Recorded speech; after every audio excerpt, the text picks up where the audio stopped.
Hi, you are listening to the Conflict and Development in Africa podcast.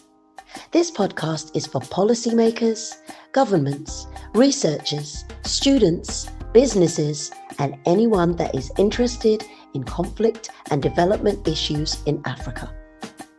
On this podcast, we hear from experts from across Africa and the world. Your host, Dr. Michael Nwankpa, will ask the questions you would want answers to. Michael Nwankpa has an extensive experience spanning over a decade studying, researching, writing, and consulting on conflict and development issues in Africa.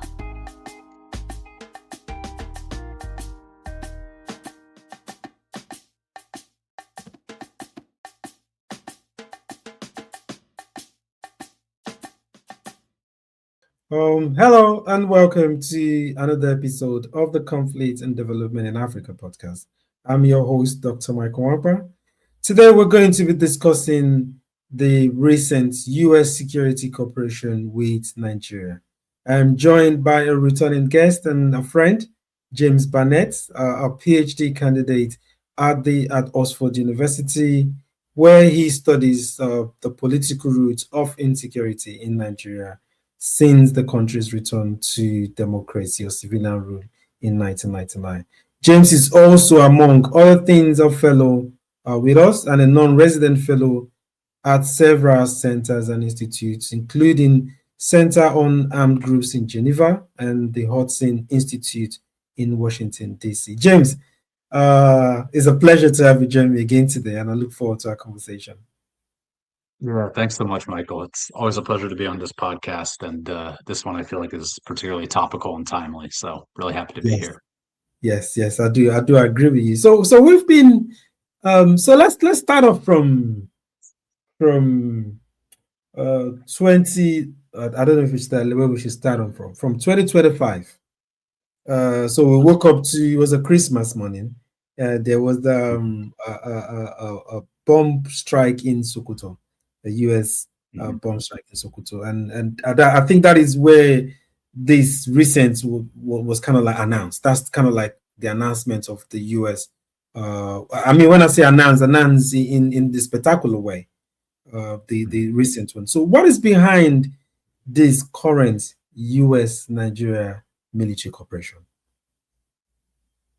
Yeah, so I mean, as you state, right, probably for a lot of Americans, a lot of folks internationally, the U.S. airstrikes in northwestern Nigeria and Sokoto State on Christmas Day last year were probably kind of the introduction, if you will, that the U.S. military is now conducting operations in Nigeria, but of course, for most Nigerians, were of course aware that for several months prior to that, there had been kind of discussions between the U.S. and Nigerian government, prompted by the Trump administration designating Nigeria a country of particular concern over religious freedom violation concerns I believe that was Halloween or something, very end of October last year. But then, that in and of itself does not by any means entail kind of a military component. It's essentially just kind of a designation that, opens up a whole range of policy options for the U.S.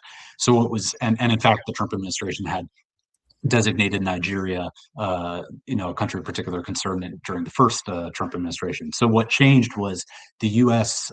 President essentially, warning or threatening that the U.S. would go in, quote, guns a-blazing, to solve Nigeria's problems about, violence against Christians if the Nigerian government didn't tackle it and didn't take it seriously. And of course, that remark, really put the Nigerian government on alert. Nigerians were very polarized over that remark, some very in favor, some very against. But, what wasn't clear at that stage was, okay, well, what does that look like, right? The Trump administration has now taken, a strong interest in Nigeria, a stronger one, it seems, than in their first term. They have their particular kind of framing around the country's insecurity, that the country's fundamental problem is kind of Islamist violence against Christians, persecution of Christians. That's a whole other debate. The reality is, more complex, although there is persecution of Christians and religious freedom issues in the country. But what the Trump administration was actually going to do at that point was very unclear. Is this going to be a unilateral intervention, in which the U.S. kind of comes in and attacks militant groups in Nigeria that it deems are killing Christians without the invitation or support of the Nigerian government? Is this going to be, some Nigerians even, I think, quite feverishly and unrealistically were thinking, oh, the U.S. is going to do regime change in Nigeria. I think the Nigerian government kind of very quickly realized that it would need to kind of try to come to the Trump administration as kind of a good faith negotiating partner to try to steer, the administration's interest in Nigeria in a direction that it thought was more kind of politically sustainable from its perspective. And so for them, that was essentially getting the U.S. to cooperate, to kind of become more involved in the counterterrorism operations against particularly ISWAP and Boko Haram or JAS in northeastern Nigeria. Again, the context to all this is that the Nigerians did not proactively invite or ask for this kind of U.S. military intervention, but they did it essentially as a way of trying to kind of make the most of what could have otherwise been a very risky situation for them. And I think, to move it to the discussion of Al-Maliki, the senior ISWAP commander who was killed last weekend, what kind of was different this time as opposed to the strikes in Christmas was that the U.S. airstrikes over Christmas really had the image or the impression of being a unilateral U.S. military operation. The Nigerian government kind of insists that they participated, they helped choose the target and all of that stuff. I think there was a degree of that definitely, but it still kind of has that impression that the U.S. kind of pushed that down the Nigerians' throat and said, we're going to launch airstrikes because this will look good. I mean, the symbolism of it on Christmas Day, right? Trump even admitted that he delayed the strikes so they would happen on Christmas. It plays very well to his political base. And I think that one, those strikes, in addition to their kind of, very legitimate questions about their tactical or operational impact on these armed groups, I think they created a real narrative problem, a real political problem for the Nigerian government. And so that's where kind of we've seen things maybe shift a bit with this latest operation, although I think there are still a lot of challenges remaining there. There's a lot of things here, but let's take it one after the other. So you talked about and rightly so in your assessment, the polarization. Nigeria is kind of like divided roughly equally between Christians and Muslims, and the framing, like I said, the problem with the framing of this conflict in terms of like the Nigerian, in terms of Christian persecution and Muslims. And I was one of those people that also came out against such framing, looking at, so having studied this conflict and look at, yes, there are Christians that are targeted, but not in the way that it was framed. So I guess the question to begin with is, when we look at Trump's administration in particular, it's quite interesting that it's one that has canvassed for America first, and just it's very close. But what we've seen again is also one that is transactional in nature. So where you could see conflicts in other places like Sudan, like places you would think would demand, more immediate attention. And so people will rightly ask, why Nigeria? And do we really care about the Christians that much? Is this a cover for much bigger stuff? So are these merely conspiracies, or is there truth in this kind of like pushback against America's counterterrorism response or attack in Nigeria? Yeah, I mean, I think it's important to note two things. One is that, I think the current policy we're seeing now, which I'm happy, I'd like to discuss more later, I think is actually in many ways quite different from even what some of the advocates of a U.S. intervention or a U.S. role to protect Nigerian Christians would have actually kind of preferred. I think there's a bit of an interesting disconnect there that kind of is rooted in some of the pragmatism and the military realities within Nigeria. But in terms of kind of what do advocates, or what does the Trump administration want with Nigeria? I don't read tea leaves, if that's the expression, right? I can't really surmise. Yeah. I think a lot of people suspect that, again, Trump is very transactional, that maybe other aspects of the bilateral relationship with Nigeria will come into this. Maybe he's interested in minerals, oil, stuff like that. It's possible we could see that later. We've not seen that articulated yet. I also think an important thing to remember is that despite how much Trump feels like a major presence in Nigerian politics today to Nigerians, for good reason, Nigeria is not a major focus of Trump personally, it seems, or the Trump administration. That's very much my view. He's been much more focused this year on Venezuela and now Iran and Cuba and all that stuff. The summit with China, with Xi Jinping. So I don't know so much about Trump personally, but what I can say is that there is a kind of strong constituency in the U.S. that has been raising concern about the suffering of Christians in Nigeria for a long time. Since before Trump was in office in 2017. And there are several reasons for that. The most important and fundamental of which we have to acknowledge is that a lot of Christians are dying in Nigeria. And particularly in states in the Middle Belt or the North Central region, however one calls it, the violence, going back to the 1980s, there has been communal violence between Muslims and Christians.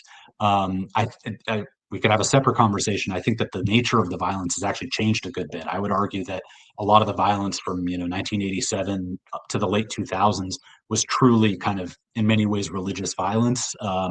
Debates over the arguments around Sharia law, stuff like that. I think a lot of what we're seeing in the Middle Belt now, my understanding of it, my framing of it is different. I think that especially these issues with Fulani herders, it's more about ethnic identity, grievances, criminal opportunism, all that stuff. But the point is that a lot of Christians are dying in that part of Nigeria. There are also strong kind of historical, even kind of religious connections between American missionaries and especially some of the minority communities in the Middle Belt. If you go to a place like Jos today in Plateau State or Makurdi, you see there have been missionaries there for generations in some cases, American missionaries. So there is, they're not kind of a major constituency, maybe population-wise, but they're a vocal one. In the U.S., there are people who care about this issue. And, I think there's kind of, again, a broader discussion to be had about U.S.-Africa policy. But I think that generally, because Africa is not at the same level of kind of strategic importance or interest to the United States kind of foreign policy and national security community as some other regions, in some ways, kind of those constituencies, those pressure groups, whatever you want to call them, can kind of move the needle, quite a bit. We saw this, if you go back to even the kind of U.S. support for South Sudan, from especially the 1990s onwards, and that ended up really shifting U.S. policy towards the region, even though it wasn't kind of a major issue for most American voters, but there was a prominent constituency there. So I think that that kind of explains a bit of the domestic politics a bit. But of course, where we've gone from last November to the present day, has also kind of evolved quite a bit.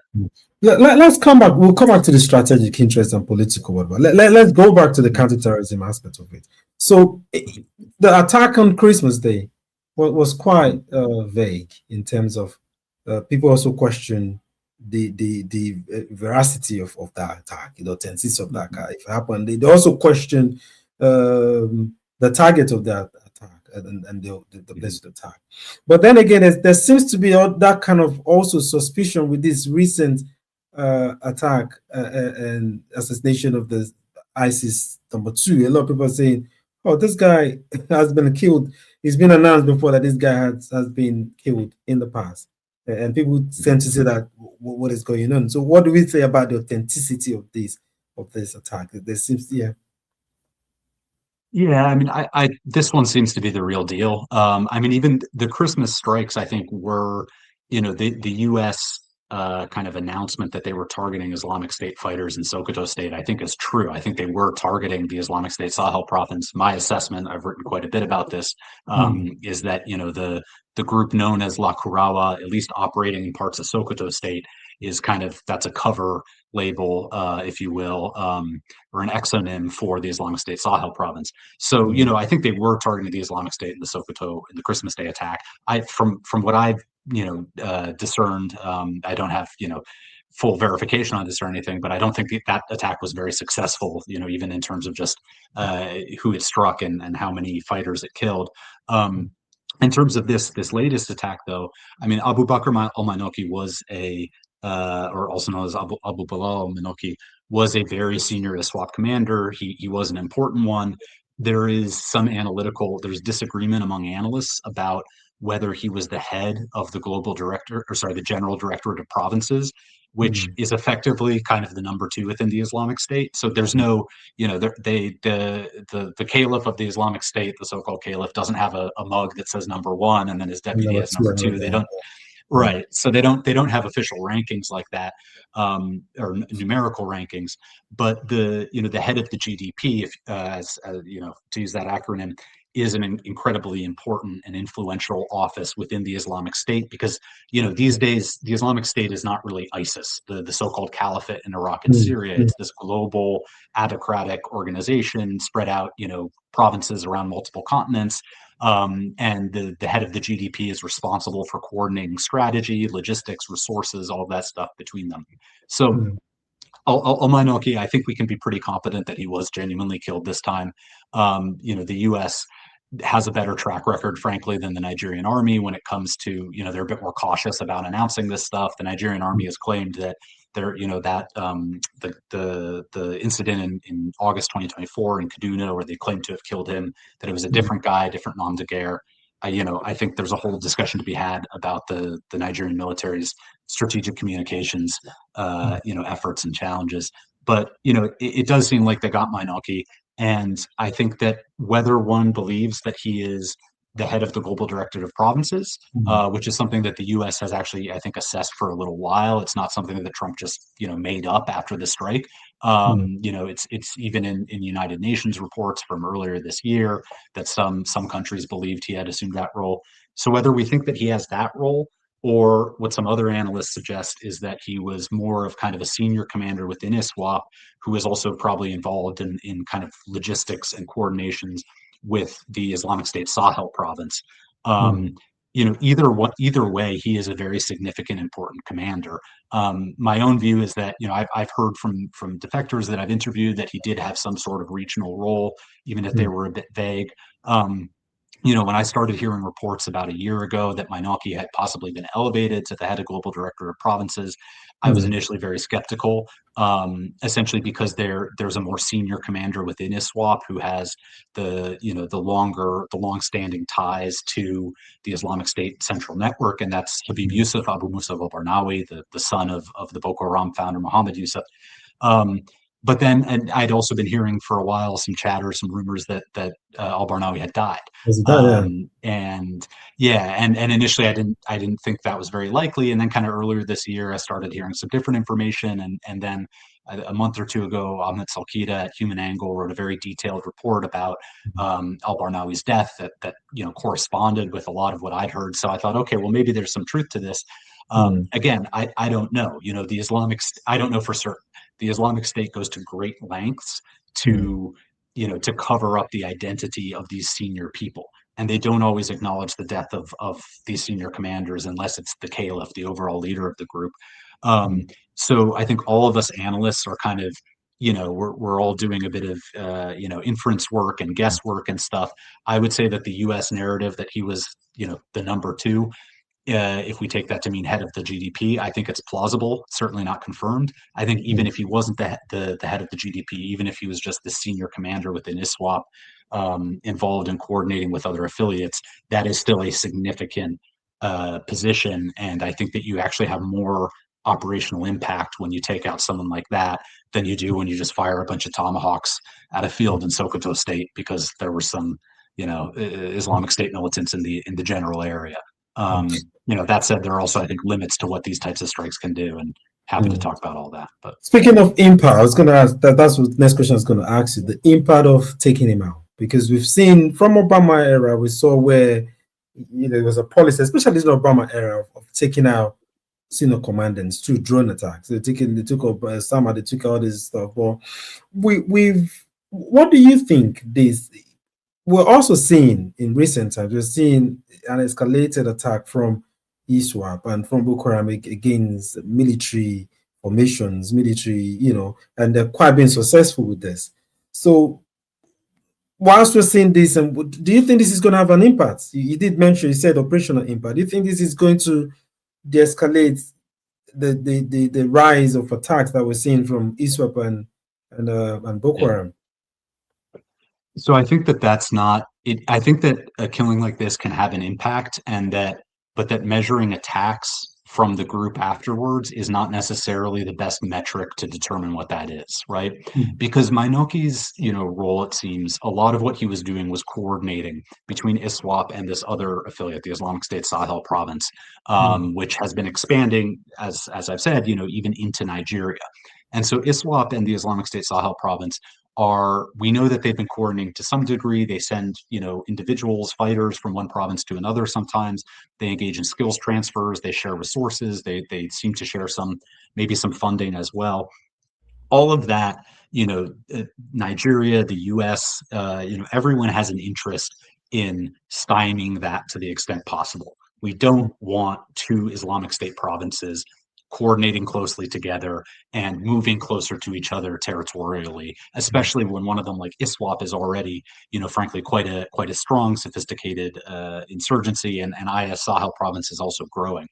So I think that, taking out someone like that, I think it can. I mean, I don't know. I'm not privy to obviously all the details and stuff, but my sense is that he was a pretty significant commander in that effort. And so taking out someone like that is a way of disrupting that coordination. And essentially, what that's doing is you're trying to contain the threat. You're trying to stop it from expanding.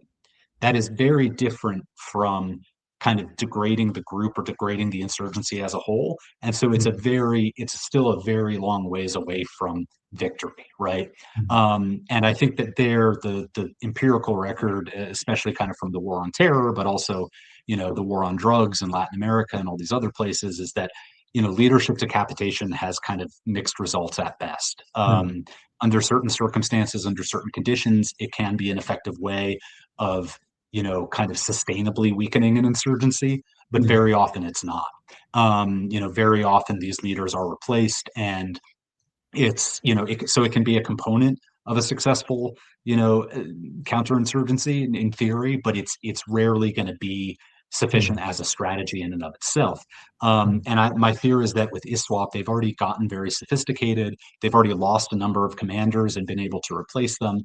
They've controlled a lot of territory now for, ISWAP as an organization for a decade, and then, more like 15 years if you include JAS before that under Abu Bakr Shakau, which is of course the group they split from. So they've raised children in their camps, in their villages that they control. They've raised a generation that is going to continue fighting this insurgency unless conditions change, because this is all they've known. So it's certainly not a substitute for whatever it is that is required to kind of more meaningfully contain and degrade the group. And I'm happy to talk a bit about what that might look like. But it is, it's like you also can't just let these guys go about doing their thing. You do need to put pressure on the group. And I think that, this is a pressure point that makes sense because it is trying to contain that coordination between different insurgencies. I've always been an advocate of a better approach to fighting, and I saw you laughing. We're going to talk about that, but I've also in my writings for groups like this, is justifiable to use some level of military response. So it is quite justifiable. But we must also look at how those responses also lead to more of the violence that we're trying to counter. So let's take it back to the 90s. So in some of the Boko Haram literature, you see where let's say, the surveillance of especially now the US. So we're going to go back to the US military agreement cooperation. So this is what I want to talk about. We had it earlier on in the 90s where also the US was the one leading, because you did mention about which I agree with you, the strategic communication of the Nigerian military is not all that credible. And you did talk about the almost kind of unilateral attack on Christmas Day. So we'll go back to the 90s. In the 90s, in some of the Boko Haram literature, we're saying that some of the writings suggest that the surveillance of the US, particularly the US, of people of interest during these times and collaborating with the Nigerian government is partly responsible for Boko Haram. So I'm looking at this cooperation as well. Do you think in the long run this can have rather than it could give a short-term gain, like like what you just mentioned, but do you think in the long run, do you think it might present something that is not very positive in terms of how the insurgency transforms? Yeah, I mean, so I guess 2 points there. First, regarding the historical stuff, I don't think that the U.S. played a direct role in the emergence of Boko Haram, other than the general U.S. foreign policy and how that interacted with the emerging kind of Salafi jihadi movement and Al Qaeda and stuff, and then the global war on terror was ideologically and ideationally, you could say, was very important to the early Boko Haram members. But I think I mean, we should have another podcast episode about this now, because I'm writing a chapter on this for my dissertation. I think that and I think we're seeing more evidence of this now coming out, and we're getting more of this from interviews with defectors. Human Angle even had a very good story about this a couple weeks ago, a really deep dive. Like, I think that there has always been a very radicalized element within Boko Haram that was going to require some sort of security response. Yes, ideally very targeted, police, judicial, all that stuff. But they were planning to build an army. Mohammed Yusuf was planning to build an army from pretty early on, it seems. And so I think that there was always going to be a military dimension to this. I also think, as you and I both know, the military's response, or the state's response generally, particularly from Operation Flush onwards, often exacerbated things more than it helped them, because I think it drove a lot of people into the arms of the insurgents by being very draconian. So sorry, I had to address that historical bit quickly. Regarding the U.S. role, I mean, so my, military interventions, or military support of this nature, whatever you want to call it, is never apolitical. And so you always have to weigh whatever tactical or operational benefits, the kind of intervening, the international partner, if you want to call it, is providing, with the political risks there. And I can definitely envision ways in which, particularly, not so much the Minoki raid itself, which I think, as I've said, I think that was actually a very successful operation.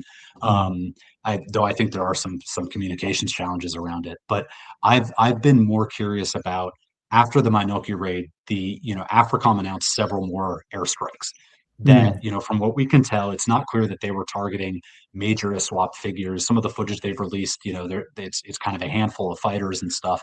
And then, there's this kind of cognitive dissonance where the Nigerian military is insisting that, the U.S. military is not conducting operations, they're just providing intelligence support. And I made this point on Twitter the other day about that discrepancy, and some of the bots or people, or some mixture of them, no, we're killing terrorists is good, why are you complaining? And my view is, well, political, it's like, of course, yes, this is a war. The Nigerian military was already fighting Boko Haram and ISWAP. They were already killing a lot of these guys, right? We can talk about how well they were doing it, whether it should be more or less, whether it should be more calibrated, or which ways it should be calibrated. But like, the U.S., presence in and of itself is not a game changer insofar as, now they're killing ISWAP fighters.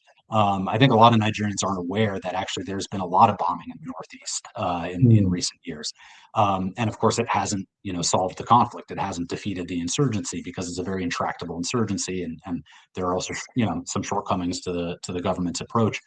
But so, the U.S., I'm a bit more concerned about is if the U.S. kind of moves into this posture where we've seen in like Somalia, or Libya at the height of the Islamic State kind of presence there, where, or even Iraq and Syria during the height of ISIS, where the insurgents have a really big territorial area and there's no real local government that's capable of fighting them on their own, and so the U.S. and other countries come in and do kind of sustained air campaigns and stuff like that. Or in Somalia, it's been kind of sporadic but also very frequent, right? Launching dozens of airstrikes a year, kind of with only nominal cooperation in many instances with the actual host government. And the reason for that is because, in Somalia, the Somali government doesn't control much of the country at all. Even in areas that are not controlled by al-Shabaab, they're controlled by these, highly autonomous member states like Puntland, for example. Nigeria is not Somalia. For all its many problems, and I've written a lot and talked a lot about how the country has, lost sovereignty, de facto sovereignty in much of the rural areas, especially to various militants. But the Nigerian state has much more capacity than, even if you look at like Mali or Burkina Faso. The Nigerian military has much more capacity and capability than, those of these neighboring Sahel states. And it already was fighting these insurgents, however we want to, grade their performance. So I don't see, things like these raids on, on the high value targets, people like Minoki. I think that's one thing we have to recognize, that, in those areas, the U.S. really might have particularly intelligence that, can be very valuable to the Nigerians. And so that sort of coordination can be really helpful. But I don't see the military logic in the U.S. just kind of continuously operating drones that are just going to fire at any suspected ISWAP guys they see whenever they want in the coming, in the coming months or years or whatever. I mean, I think that's kind of the definition of mission creep.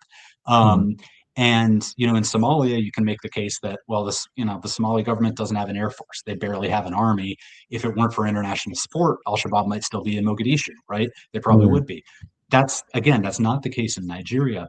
And so the military justification, I think, or the military logic is much less clear to me of that kind of sustained, military pressure, military presence, kind of almost the mowing the grass approach. Whereas the political risks, I think, are very real. They're hypothetical because no one knows what the future holds, but they're not intangible, right? We've seen across the Sahel how, frustrations with Western military presence, people have very high expectations, and then the frustrations when those expectations aren't met, concerns over neocolonialism, sovereigntism, all that stuff. And then you add in the fact that the political narrative that the Trump administration has embraced for justifying this intervention is one that, whatever one thinks of it, it is very polarizing within Nigeria, right? There was a ton of I mean, I saw it from colleagues, I saw it in WhatsApp chats after the Sokoto strikes, particularly. I mean, right? Sokoto, the former seat of the Sokoto Caliphate. There were rumors going on that, the U.S. is at war with Nigerian Muslims. And you had clerics saying that. And I think it's down to luck and some good messaging on the part of some key Nigerian figures that we didn't see, serious unrest after that. So this is all kind of a long way of saying that, like, I think the Minoki stuff was good. It's not going to solve the conflict, but if there is going to be a U.S.-Nigeria military partnership, I'd like to see, it look more like that than see what we have in Somalia, because we've not done the Somalia approach in a country like Nigeria, and I'm not sure how well it plays out. And I'm not sure, even the reactions within the Nigerian military. Again, there's a whole lot of history there, history that takes us to last autumn, even. I don't know if relations. I don't know if you've heard this, but I've heard this, and I've seen it through my research, interviewing also the military, Nigerian military, and you can also see it. I think that there's truth to it. You could see in the tense a relationship between the military and the U.S., particularly the U.S., and let's say the Western foreign partners military, but the U.S. particularly. The Nigerian military is quite wary of the U.S. Military assistance, and I've seen where, and I'm speaking to military generals, I'm speaking to people that have involved fighting Boko Haram, and they're quite suspicious. They don't speak highly of that cooperation, and you can see it in the kind of the miscommunication or tense communication. So that is what I'm quite looking at. Again, thank God you mentioned the Sahel, and we've seen in the Sahel. Look at France, and then look at the the American troops or American bases in Niger. America was actually from Chad, from all of these places. And there is rumor, there's always been rumor that Nigeria was approached to have a military base in Nigeria. And and and stuff like that. So I guess the question is this: can we I'm trying to lean towards what you were saying earlier on, because you were kind of like alluding to the fact from your statement that the United States might have been intruding into Nigerian sovereignty in a way, and Nigeria is kind of like playing catch up in terms of just keep face and so we're doing this together. But there seems to be that there's an aggressive U.S. Solo unilateral stuff. How does this speak to the question of sovereignty? How does it speak to the question of other kind of like non-Western military? So I think Nigeria has just signed a military cooperation with Turkey as well. Turkey is having like a military base in Nigeria, and then Russia is on a standby. How does this play to geopolitics? Is what I want to say. Is the question in terms of the geopolitical competition for power? How does all of this? Is Nigeria up for grab? Yeah, I mean, there are a lot of layers there, right? I think in terms of to kind of address what I think was your question there about sovereignty or perceptions of sovereignty. One thing I'd say is that sovereignty can be a very powerful political ideal and I think motivating factor of political actors, even when its implementation is quite uneven in practice, right? The Nigerian state does not have de facto sovereignty over parts of Nigeria today, right? Especially in the north, where militants have, essentially taken over. But that does not mean that it is not a powerful kind of political ideal and motivating factor for many Nigerians, both at the elite and the non-elite level. I think particularly with the nature of this U.S. intervention, there's a good degree of polarization, over, around religion and also ethnicity, and that maps on to kind of partisan divides in Nigeria. So this is certainly not to say that there aren't Nigerians who welcome this. I think a lot of them do, but a lot of them don't, and a lot of those who do might also change their minds as depending on how things evolve. I think you're absolutely right to note that suspicion of it's not just the U.S. It's lots of other Western countries, global countries. You see it too about China, particularly with the the role that the Chinese play in a lot of illicit mining in Nigeria. But going back to 2000, 2001, right? Obasanjo, the first post 99 transition civilian ruler of Nigeria, fired as chief of army staff or retired as chief of army staff because he was using this American company to essentially advise on restructuring the Nigerian army to make them more professional, because this is following several decades of military rule, lots of coups, and a lot of military officers really weren't happy that Americans were coming in and telling the president, who was himself a former military man, how to structure the Nigerian military. Likewise, during ECOMOG, I interviewed a lot of Nigerian veterans of the ECOMOG missions in Liberia and Sierra Leone. A lot of them had suspicions that the U.S. was supporting Charles Taylor, all that stuff. And then, I think even last year, before the Trump administration took its current position on Nigeria, the single most important, and I would say, self-destructive statement that an American official made about Nigeria in 2025 was the representative, I believe, from Pennsylvania, who during the hearings on USA or on Doge claimed that USAID, without providing any evidence, had supported Boko Haram and stuff. Exactly, the Taliban, ISIS, and Boko Haram, and that barely registered in the U.S. In the news. But I was in Nigeria that whole year. Essentially, it was massive. I was in Abuja that day, and people are still talking about it to this day. And so there is, these narrative challenges kind of predate the current, the current approach that the administration is taking. So I think all of that is there. And again, it's not just about the U.S., it's about many other countries as well. Going back to the history of the Biafran War and stuff, depending on who you talk to, which part of Nigeria, people have different views about which country has been undermining Nigeria, since independence or what have you.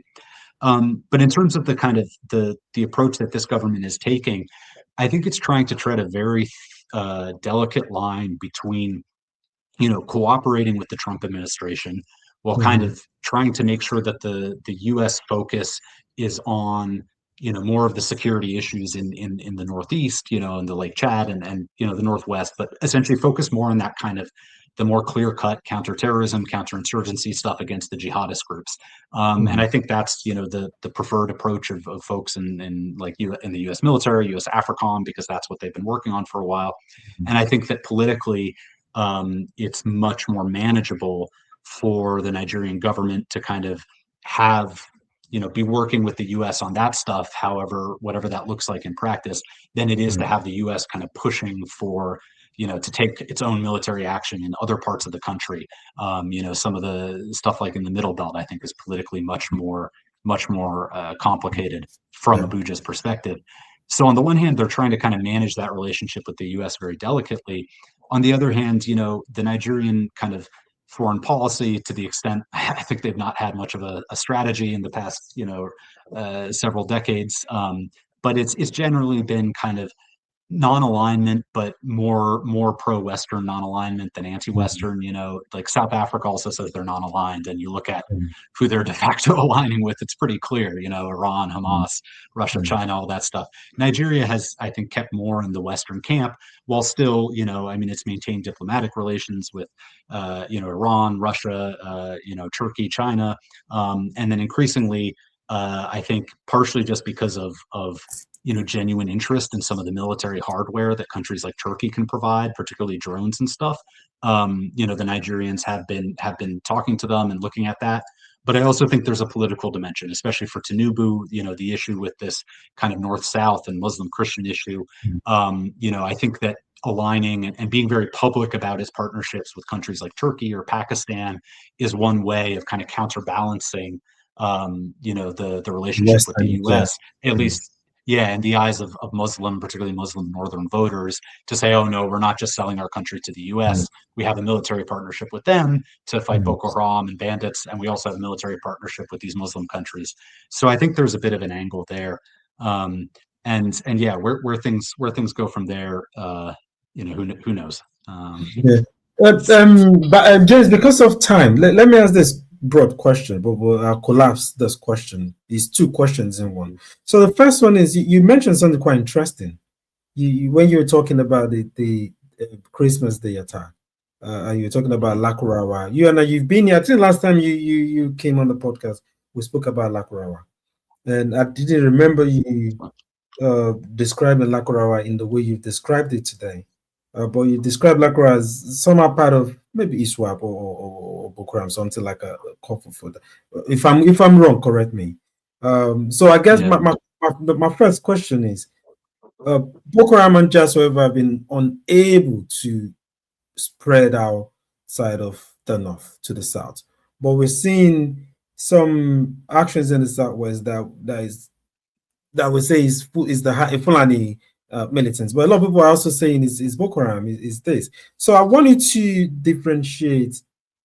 We've also talked about in our book as well, in the chapter you wrote, you talk about cooperations between these organizations. So I wanted to, on the first leg of the question, to draw distinction between these groups that are operating in this several part of Nigeria, and draw parallels, see where are they the same, where are they the same, where are they distinct, and then to conclude, where do you see the Nigerian US cooperation going in the short term and long term? Where do you see this heading to?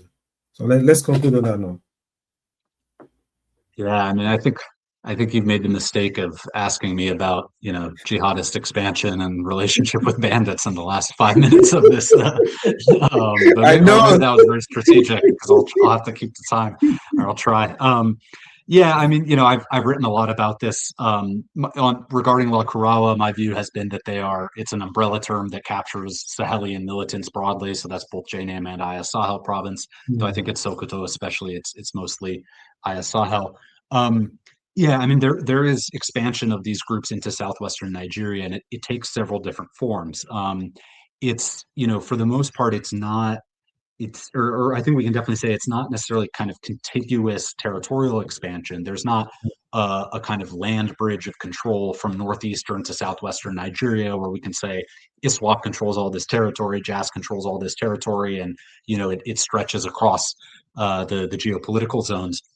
It's more that there have been, and I'll have actually a new study out on this, I think, very soon, within a couple of weeks, with some colleagues, about one of these groups that kind of relocated from the Northeast to the Northwest, North Central regions around 2020.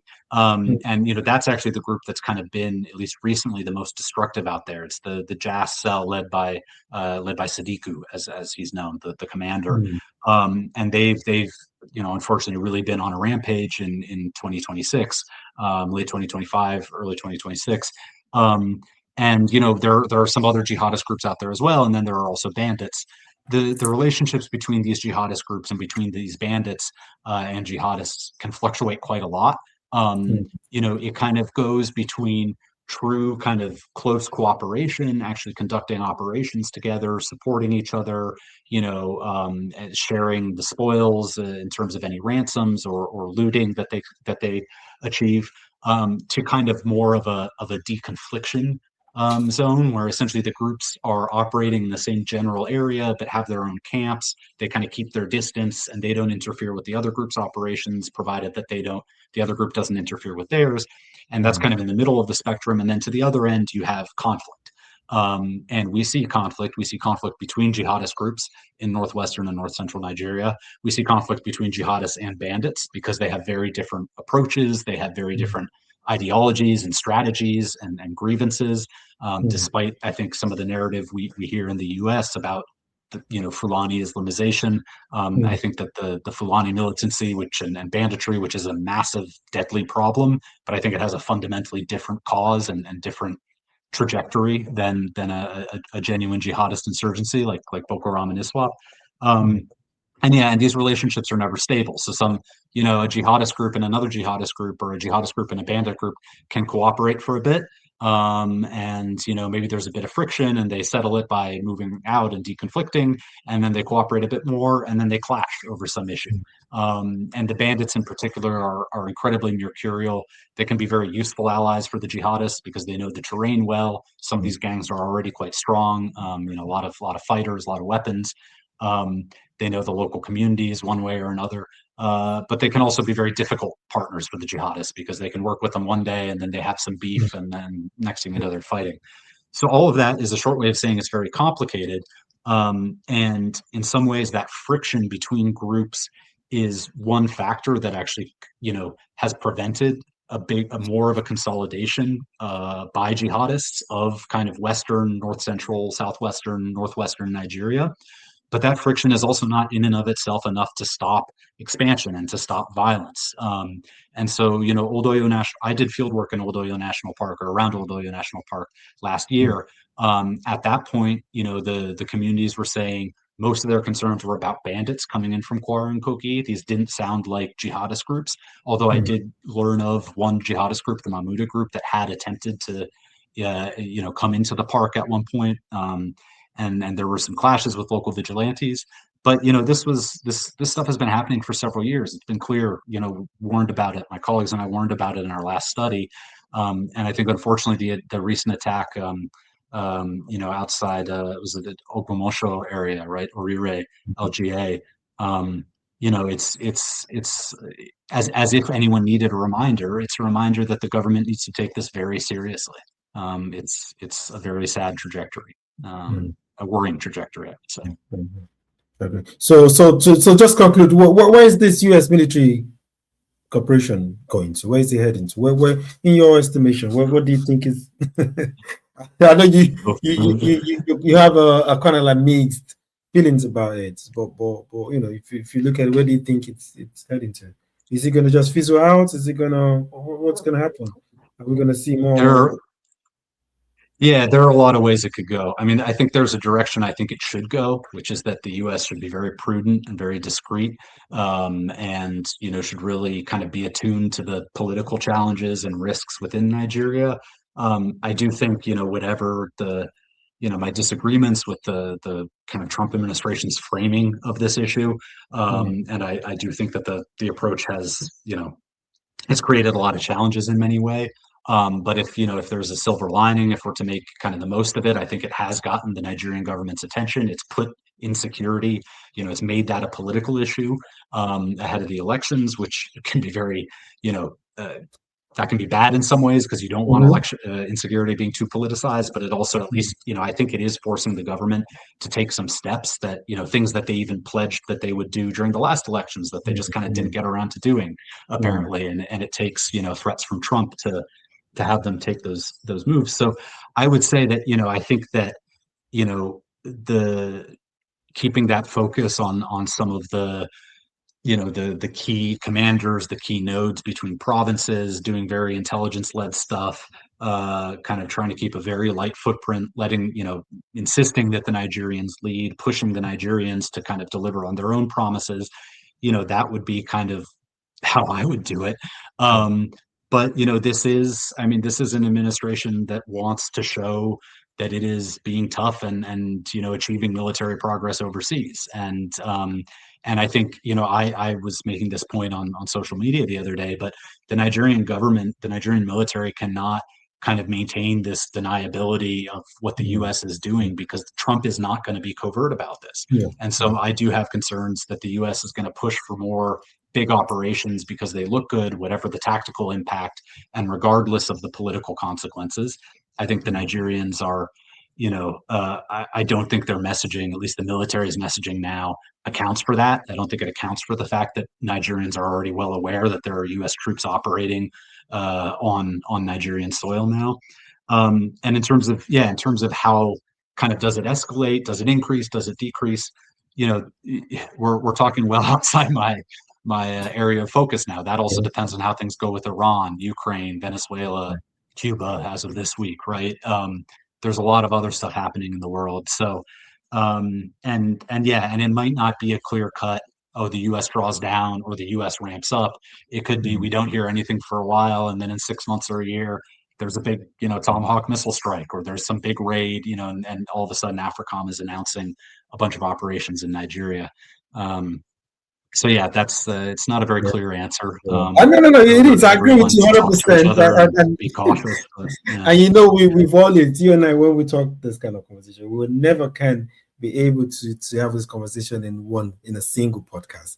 We need to have a series of podcasts. I think we need to kind of like map out a series of podcasts and just have a special series to just tackle these things. But I do agree with you. Nigeria being Nigeria, and it's kind of like big broad Africa kind of mentality. Nigeria is not one that wants to be seen as playing submissive, or say in his own, especially in his own turf, his own territory. So I agree with you on that perception. But anyways, we're out of time, and James, I'm really grateful and appreciative of your time and of your insight. And yes, I'll keep in touch, and hopefully they will listen to your advice. But we see. Let's see. All right. Have a great day there, James, and thank you very much. Thanks, Michael. Pleasure to be here. Yeah.